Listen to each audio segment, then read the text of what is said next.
Dans les années qui suivent la Seconde Guerre mondiale, l'idée d'une construction européenne fait son chemin, dans l'objectif de reconstruire l'Europe et d'éviter une nouvelle guerre. La CECA, proposée en 1950, montre qu'il est possible d'associer les pays européens. Après l'échec de la CED, c'est l'économie qui devient la base de la construction européenne. En 1957, deux traités sont signés à Rome.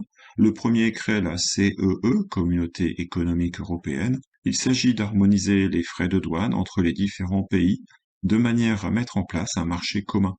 Le second traité crée la Communauté européenne de l'énergie atomique, CEA ou Euratom. L'Europe ambitionne de devenir une puissance nucléaire, mais c'est avant tout dans le domaine économique que se font les avancées. En 1962, c'est la création de la PAC, politique agricole commune, voulue à cette époque pour permettre de nourrir suffisamment les populations des pays européens, en permettant aux producteurs de s'assurer un niveau de rémunération suffisant et aux consommateurs de bénéficier de prix raisonnables. Le succès de la PAC est tel que rapidement l'Europe passe d'une situation de pénurie à une situation de surproduction agricole. La CE doit alors gérer ses excédents et mener des réformes de la PAC fort peu populaires chez les agriculteurs. En parallèle, la construction politique de l'Europe se poursuit. En particulier, le Parlement européen, qui siège à Bruxelles et à Strasbourg, voit son rôle augmenter. En 1979, pour la première fois, le Parlement européen est élu au suffrage universel.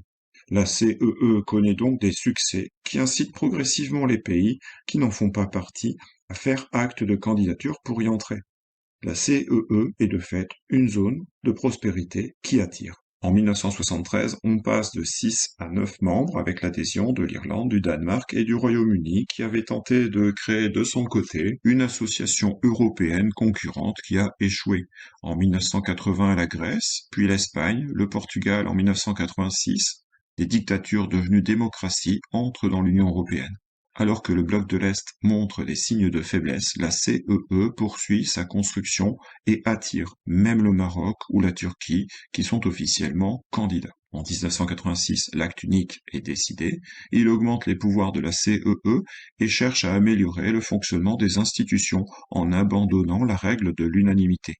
Jacques Delors, président de la Commission européenne à l'époque, a pour ambition de faire de la CEE une puissance mondiale disposant d'un poids réel face aux autres acteurs mondiaux. En 1992, le traité de Maastricht transforme la CEE en Union européenne, qui est une organisation beaucoup plus politique.